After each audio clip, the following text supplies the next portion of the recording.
pas fou, elle me plaît, c'est tout.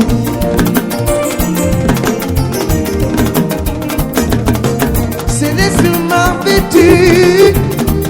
de tous les mondes, non mais de notre père.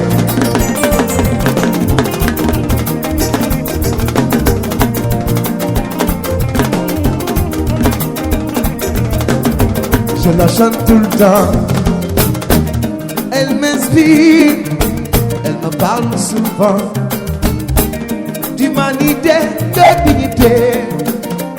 d'amour et de respect. Vivement symphonie, waouh, waouh, non, non, qu'il est envolé. Galan gudeg am na lu koy fee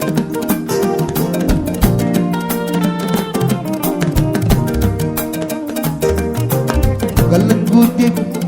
am na lu koy fee daj bu dégg nopp di ko tàntal gala bu ñu xuus ci ñàkk xam mbaa ñàkk gëstu aduna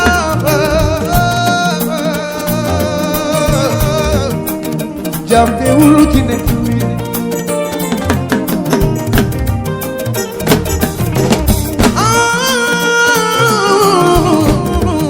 won naa leen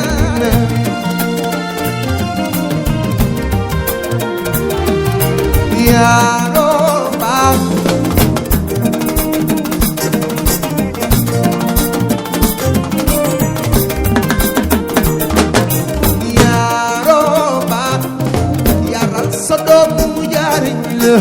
Yaruna, Yaruna,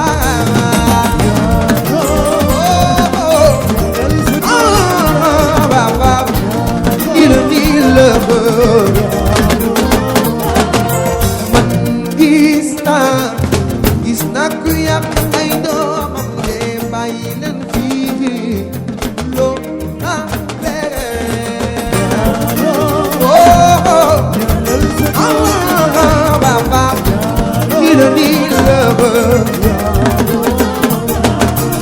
ma dem dekk ma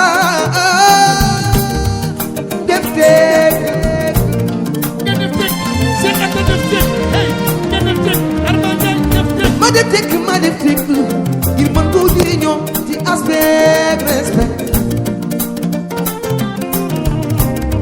soo ne dekk war na yoon li ma topp te ma bay non non non ne dekk naa ma dekk ma ci gaay yi mujj na ma sonal